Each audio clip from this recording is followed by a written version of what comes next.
I was sick recently, and my wife was away. In fact, she's still away.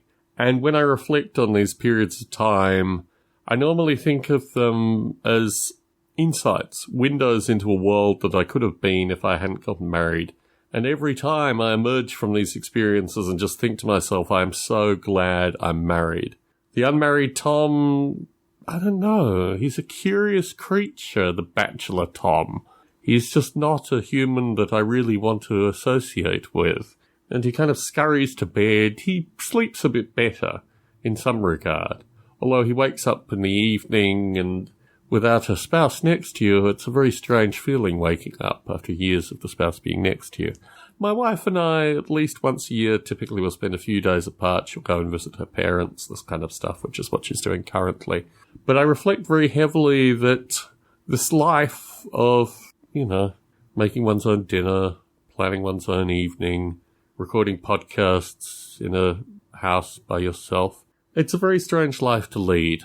And the sociability. I started recording model rail radio on Saturday morning and I realized I couldn't actually talk. My allergies were so bad, I couldn't speak for more than a sentence.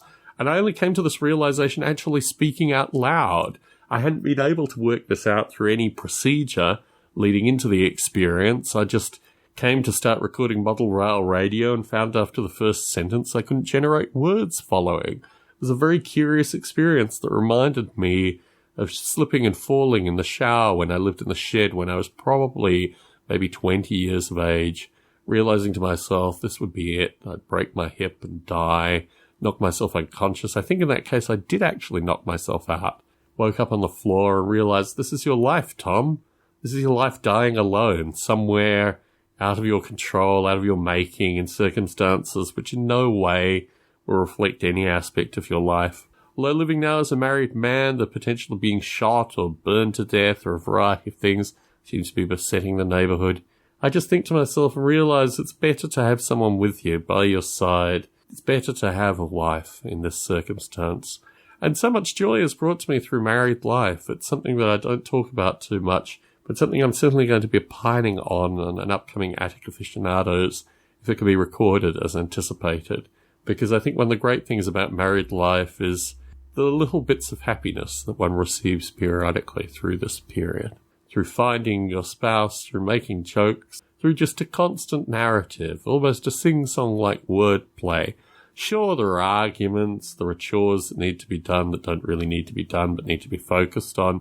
Sure, there are a bunch of things that can haunt a marriage, but ultimately it's the whimsy, it's the laughter, it's the making light of life's problems that ultimately makes me feel that married life has been very rewarding for me, and I'm very, very fortunate to have my wife. She's very fortunate to some regard to have me, but she puts up with a lot more with me than I put up with her, or at least that's the way I feel.